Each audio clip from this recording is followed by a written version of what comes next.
Всем аквариумистам и не только привет! На фоне моих аквариумов, их трансформации и изменений на протяжении почти 2 лет, я сегодня коротко и сжато, а главное, как можно доступнее, ознакомлю вас с азами аквариумистики и раскрою основные понятия и принципы содержания аквариума. Именно познакомлю с азами, базовыми понятиями и основами, так сказать, фундаментальными понятиями, и наглядно приведу примеры незнания и непонимания этих основ.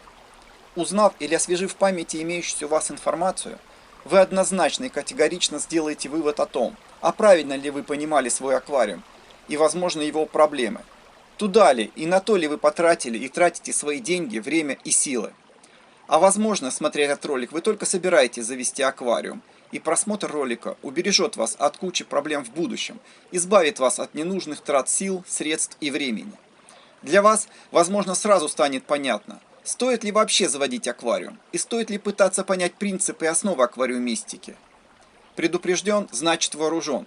Каждый пункт или раздел озвученного мною можно рассматривать и раскрывать часами, но главное знать и понимать основы, а при желании дополнительную информацию всегда можно найти. Незнание, непонимание, несоблюдение основ аквариумистики неименуемо ведет к проблемам в аквариуме, а в некоторых случаях и к закономерному краху аквариумистики для человека. Как всегда, сначала теория, а в конце выводы и практическое применение. Все буду излагать максимально кратко, просто и без премудростей. Часто буду употреблять термин гидробионты, что означает живые организмы, обитающие в водной среде, такие как рыбы, улитки, креветки и другие представители. Начнем. Аквариумная вода. Аквариумная вода – это вода, обладающая определенными физико-химическими и биологическими свойствами, необходимыми для жизни определенного вида гидробионтов и растений. Для определенного типа аквариумов требуется либо мягкая и кислая вода, либо совершенно противоположная, жесткая и щелочная вода. Крайнее состояние воды, используемое в аквариуме, это осмос и дистиллят с одной стороны и морская соленая вода с другой стороны. Для растительного аквариума, по-другому называемого травником, с основным и самым большим и часто встречаемым видом рыб семейства хорациновые, самыми оптимальными считаются следующие условия. Жесткость воды, по-другому pH 2,4, и кислотность воды, по-другому pH 6,5-7,5 единиц. Но это совершенно не значит, что при других параметрах воды растения или гидробионты жить не могут, или состояние воды будет пагубно на них сказываться. У каждого растения или гидробионта есть свои условные требования для нормального существования. Биобаланс. Первое, без чего невозможно адекватное содержание любого аквариума в любой форме, будь то травник, цихлидник или морской аквариум, это, конечно, биобаланс в аквариуме и правильно работающий азотный цикл. Естественно, эти два понятия неразрывны. Именно бактерии, живущие в аквариуме или фильтре, участвуют в азотном цикле и обеспечивают нормальную и безопасную жизнедеятельность гидробионтов, то есть всех живых существ. Азотный цикл – это процесс переработки бактериями отходов жизнедеятельности аквариума, в том числе фекалий гидробионтов, остатков растений, остатков корма и так далее. То есть органических соединений в неорганические соединения, химические элементы. Сначала в смертельно опасные, никем не потребляемые, а затем в относительно опасные и способные поглощаться растениями. В результате жизнедеятельности аквариума образуется самое опасное для гидробионтов вещество – это аммиак. Аммиак бактериями переводится в очень опасное вещество – нитрит, а потом в менее опасное – нитрат. Нитрат может безболезненно содержаться в аквариуме до определенного размера и должен быть либо удален из аквариума с помощью подмен воды или поглощен растениями. В аквариуме есть еще огромное количество бактерий, отвечающих за другие аспекты аквариума, такие как рост растений, безопасность живых организмов, подавление болезнетворных организмов и так далее и тому подобное.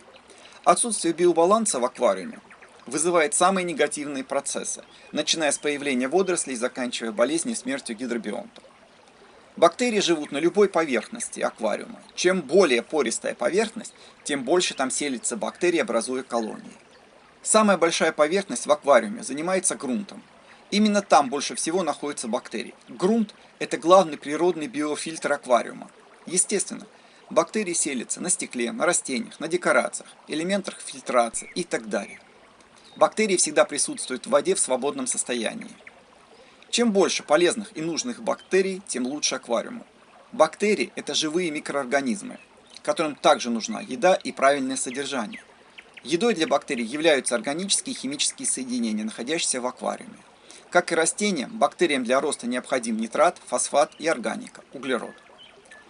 Нарушение температурного режима, особенно скачки температуры, резкое изменение физико-химических показателей воды влечет за собой гибель колоний бактерий, а следовательно нарушение основ жизнедеятельности аквариума, нарушение азотного цикла.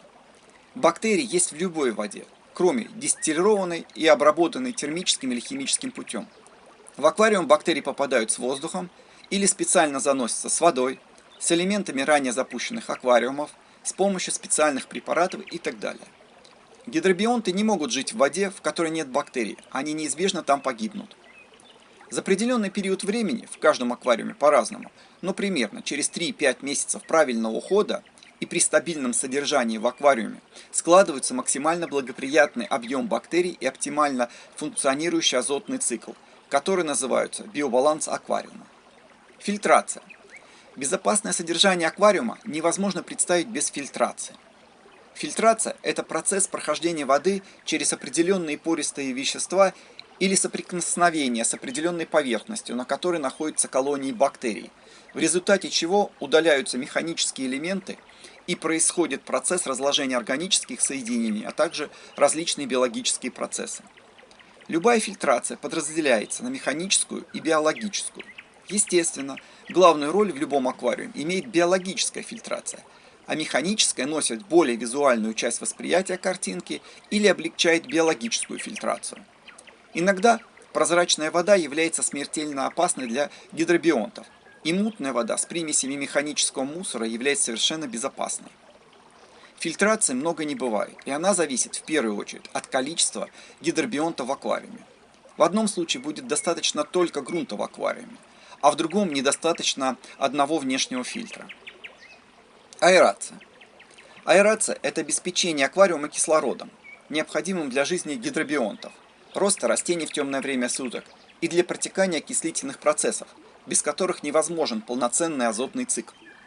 Основными способами аэрации в аквариуме являются компрессор, подача воздуха специальным устройством под давлением распыления в аквариуме, вибрация воды на поверхности аквариума, кислород, выделяемый растениями во время фотосинтеза днем. Не забываем про то, что ночью идет обратный процесс поглощения кислорода и выделения СО2.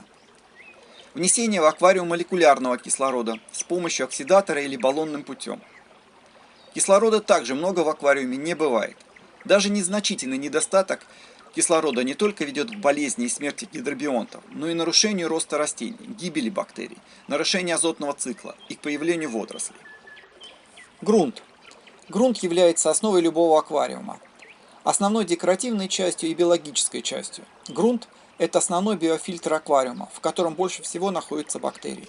Чем более пористый материал грунта, тем больше в нем заселяется бактерий. Грунт по своему химическому составу бывает нейтральным, не влияющим на физико-химические показатели воды, а также питательным, то есть обогащенным различными химическими и биологическими компонентами. Кроме того, грунт по своему минеральному составу может оказывать активное влияние на жесткость воды. Какого он будет цвета, совершенно не важно. Важное значение имеет то, для какого аквариума приобретается грунт. Для растительного травника или для содержания рыб без растений, требующих жесткой воды, то есть цихлидника. Грунт, приобретаемый для травника, должен иметь минимальную фракцию для удобства посадки и роста растений. Для определенного вида гидробионтов требуется тот или иной грунт по своим характеристикам. Поэтому очень важно заранее знать и понимать, какой вы хотите иметь аквариум и кто будет там жить, будут ли там растения. Баланс. В аквариумистике, кроме понятия биобаланс, есть еще понятие баланса в аквариуме. Это понятие более широкое. В него также входит понятие биобаланса, как неотъемлемая часть. Говоря про баланс, сразу надо понимать, что прежде всего речь идет о правильном соотношении главных элементов аквариума, которые оказывают самое важное влияние на его жизнь. Такими элементами в аквариуме являются свет, удобрение, по-другому УДО, и углерод, часто называемым СО2. Свет. Свет имеет огромнейшее значение в травнике и не имеет никакого значения в цихлиднике, то есть аквариуме, где нет растений. Рыбам свет принципиальной роли не играет. Вспоминаем любой водоем и его глубину. Если решили завести травник, сразу должны знать, что есть минимальные требования к свету, предъявляемые для роста определенных растений. Есть более, а есть менее требовательные к свету растения. Чем глубже аквариум, тем меньше света проникает до дна. Не разобравшись с этим, никогда ничего хорошо расти не будет, а чаще растения будут просто погибать или покрываться водорослями. Всем понятно, что чем сильнее свет, тем активнее рост растений. Природа устроена так, что растения не могут потреблять СО2 и энергию от света круглые сутки. С учетом нормального светового дня, установленного природой, норма освещения в аквариуме считается 10-12 часов, в зависимости от имеющихся растений и интенсивности освещения. Сразу логично рассуждая, понимаем, чем активнее растет растение, тем ему больше надо химических элементов для роста и надо больше углерода, так как почти 50% сухого вещества растения составляет углерод. УДО, то есть удобрение. Удобрения – это химические элементы и химические соединения, необходимые для роста растений в аквариуме, и которые делятся на макроэлементы, микроэлементы, калий и железо. Макроудобрения. Макроэлементы – это самые важные и больше всего потребляемые растениями элементы, а именно нитраты НО3 и фосфаты ПО4. Нитраты и фосфаты – это именно те элементы, которые образуются в результате деятельности бактерий, а также содержатся в водопроводной воде в минимальном количестве. В обычном аквариуме примерно 90% всех проблем с ростом растений вызваны именно нитратами и фосфатами. Как возможным их отсутствием, так и неправильной пропорцией, то есть соотношением между собой, часто называемым пропорцией Редфилда. Рекомендуемое соотношение пропорция считается отношение нитратов к фосфатам примерно 10 к 1 или 20 к 1. Для каждого вида растений благоприятна своя пропорция, но она укладывается именно в эти границы. Надо запомнить и зазубрить, что нитраты и фосфаты – это основной корм растений и вещества относительно безвредные для гидробионтов. Но если превышают допустимые размеры, это неминуемо влечет отравление гидробионтов и их смерть. Максимальными допустимыми значениями для нитратов являются 40-50 единиц. При значении 80 – неминуемое повреждение от азотной кислоты слизистой оболочки, кожных покровов и жабр у гидробионтов и их медленная смерть. Для фосфатов рекомендуемое значение 2 и менее единиц. Максимальное значение трудно указать, но при превышении значения 6-8 единиц у гидробионтов начнется проблема с кровью и поглощением кислорода. В аквариуме пойдут сильнейшие водоросли и перестанут расти растения. Микроэлементы играют важную роль, но меньшую для растений, чем макроэлементы. Они имеются в большом и часто достаточном количестве для большинства растений в водопроводной воде и корме. Они влияют на рост и вид растений, но при полном отсутствии или существенном недостатке ведут к разрушению растений и их гибели. Калий – это третий по значимости элемент для растений после нитратов и фосфатов, а также по объему потребления. Упростив определение, для чего нужен калий, можно сказать так – это род и пищеварительная система растений. Благодаря калию, как транспортной системе, растения потребляют нитраты, фосфаты, а также другие элементы. В водопроводной воде, особенно в жесткой, содержится много натрия, а именно этот элемент блокирует эффективную способность калия к выполнению своей роли в аквариуме. Поэтому в растительном аквариуме калия должно быть больше, чем натрия. В жесткой водопроводной воде должно быть калия очень много, а в осмотической воде минимальное требуемое количество.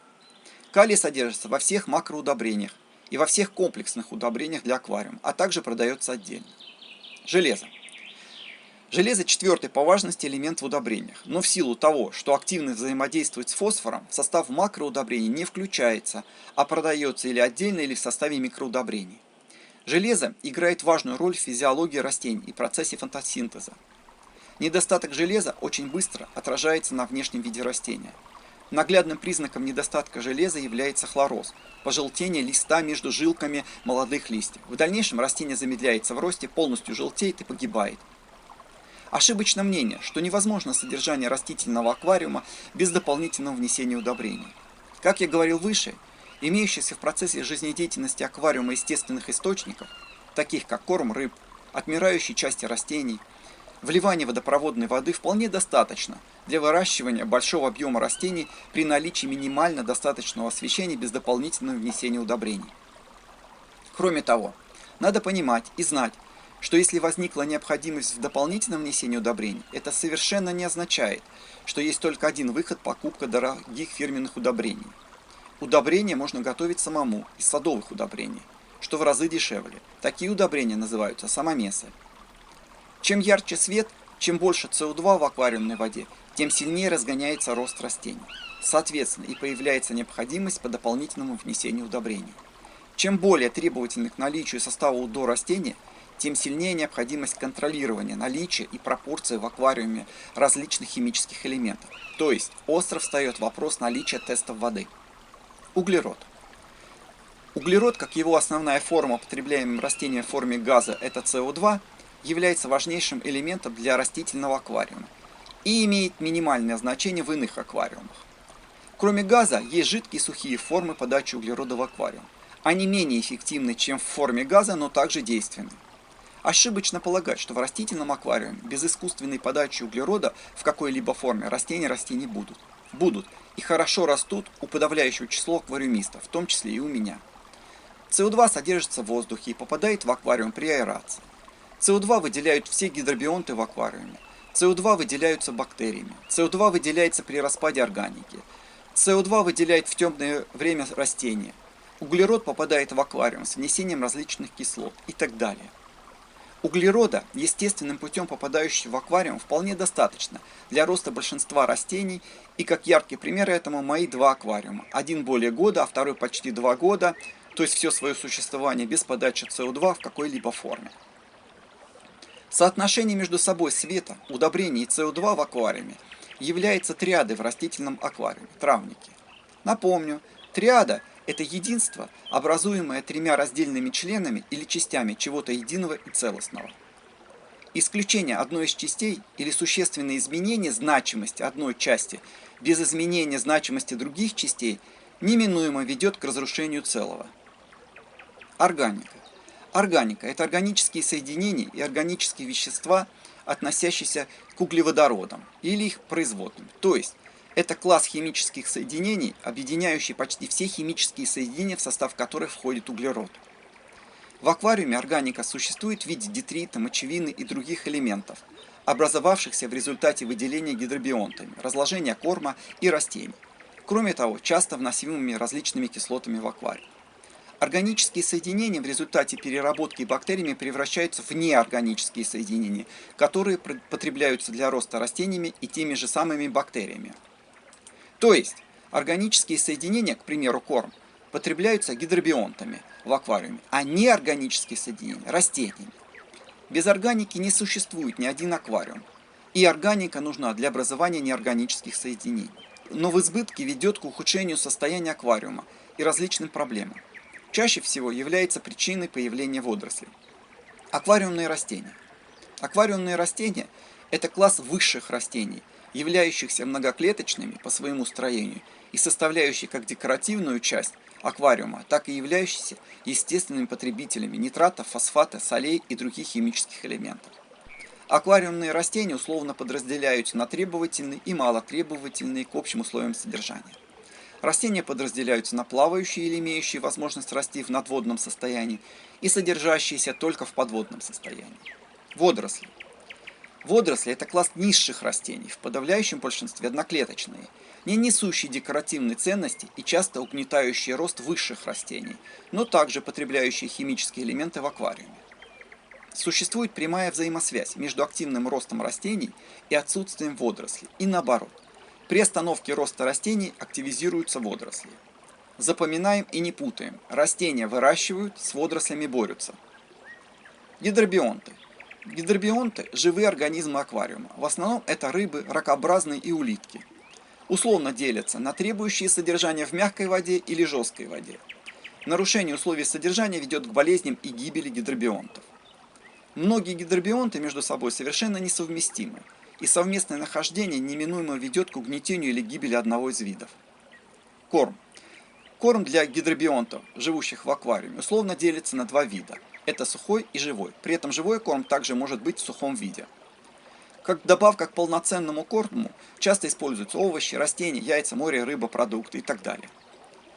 Существенное отличие живого корма от сухого заключается в содержании белка, фосфора, витаминов и микроэлементов. Чем выше качество сухого корма, тем меньше различий, и такой корм в некоторых случаях по насыщению витаминами и микроэлементами существенно начинает превосходить живой. Сухой корм более безопасен как по длительности приема для гидробионтов, так и из-за отсутствия в нем каких-либо болезнетворных организмов, которые нередко имеются в живом корме. Есть комби-корма для выращивания рыб в рыбных хозяйствах. Такой корм категорически не рекомендуется к постоянному применению в аквариумах, только как исключение возможная добавка, так как содержит большое количество жиров и других элементов, влекущих ожирение у аквариумных рыб. Кроме того, такой корм в силу повышенного содержания жиров пагубно влияет на состояние аквариумной воды. Есть гидробионты, для которых кормление тем или иным видом корма принципиально и важно, а есть такие, для которых это не имеет принципиального значения. В любом случае, корм должен быть сбалансированным и по возможности разнообразным. Теперь кратко поговорим о практической стороне базовых знаний и возможных последствиях незнания или нарушения озвученного. Первое. Зная и понимая принципы и основы биобаланса, легко понять всеобщее утверждение, что чем больше объем аквариума, объем воды и грунта, тем легче его содержать. То есть, чем больше биомасса бактерий, тем аквариуму проще справляться с образованием вредных веществ и более стабильны различные физико-химические показатели воды. Второе.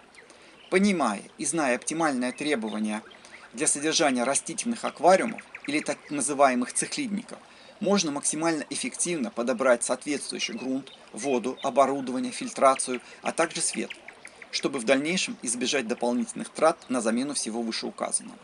Третье.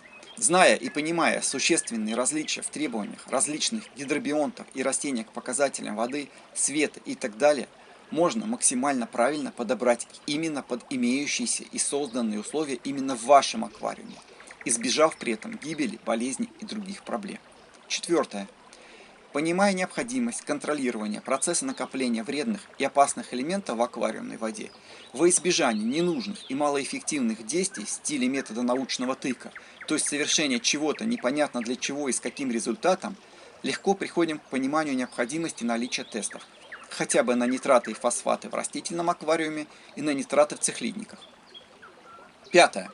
Зная и понимая, что растения в аквариуме хорошо растут и с минимально необходимым светом, без дополнительного внесения СО2 и удобрений, на обычном водопроводе, не тратим средства на приобретение, установку и обслуживание дорогостоящего оборудования и на воду со специальными показателями.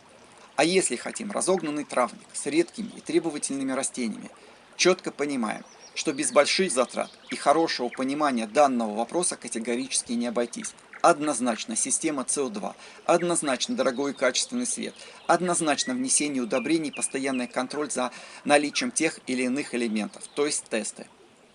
Шестое. Не хотим тратить 300-500 рублей на минимальное количество тестов в случае возникновения проблем в аквариуме.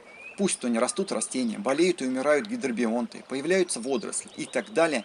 Не виним никого и продолжаем тупо использовать тот же самый метод научного тыка.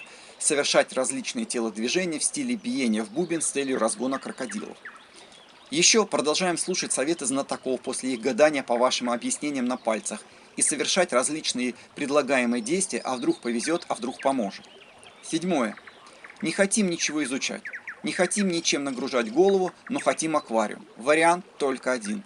Покупаем как можно больше по размеру аквариум, помещаем в него как можно меньше гидробионтов, ставим как можно сильнее систему фильтрации, регулярно делаем подмены воды, только тогда, возможно, будет вам счастье. И главное, надо понимать, аквариум – это модель природы, и чем эта модель ближе к природе, тем она более жизнеспособна. Природой все устроено так, что все стремится к выживанию и подстраивается под те или иные условия. Главное – правильно создать эти условия в относительно допустимых и установленных природой рамках. И ни в коем случае не совершать никаких резких движений в отношении аквариума. К примеру, изменение температуры, физико-химических свойств воды, освещение, увеличение количества гидробионтов и так далее. Чем больше мы хотим от аквариума, тем больше мы должны требовать от себя. Надо точно и правильно ставить перед собой задачу, цель. Не надо выдавать желаемое за действительное. К примеру, Hardscape и Aquascape – это одно, а обычный аквариум обычного человека с ними ничего общего не имеет. Хотите аквариум от слова рыбки, хотите аквариум от слова растения, чтобы больше любоваться и меньше возиться, не хотите серьезных трат сил и времени, категорически забудьте про акваскейпы, хардскейпы, разогнанные травники Такаши Амано и его адептов и фанатичных поклонников, которые, как правило, и обычные аквариумы иногда не имеют, а если и имеют, то он очень далек от идей и принципов Такаши Амано. Это все про другое. Нет, я ни в коем случае не против хардскейпа и акваскейпа, самому безумно нравится, но я четко понимаю и осознаю, что есть жизнь и реальность, финансы, силы, время, а есть кино и картинная галерея. Посмотрел, полюбовался, ничего не сделал, не напрягся и ушел. Помните, прежде чем слушать чью-либо критику или нравоучение по какому-либо вопросу аквариумистики, посмотрите на аквариумы этого человека, на то, сколько времени они существуют у него, и задайтесь вопросом, а хотите ли вы такого результата с такими, как именно у этого человека, условиями содержания? Как говорит народная мудрость, если ты такой умный, то чего у тебя такой результат или вообще нет никакого результата? Помните, как нет двух совершенно одинаковых аквариумов, так и нет двух совершенно одинаковых условий содержания аквариума. Если у вас нет желания понять и разобраться в основных способах, приемах и условиях содержания аквариума, есть стремление к бездумному подражанию и следованию чужим советам, рано или поздно это приведет только к одному – к накоплению проблем и разочарованию в аквариумистике. Но я уверен, что среди моих зрителей таких точно нет, иначе вы не смотрели бы этот ролик или давно его отключили. Если вам понравился подобный способ изложения информации или не понравился, если вы хотите, чтобы я подробно раскрыл в следующем ролике ту или иную тему, пишите в комментариях. Хочу, чтобы мои ролики были прежде всего познавательными, а не развлекательными, и угождающему общему мнению ради избегания ложной конфликтности и раздражительности.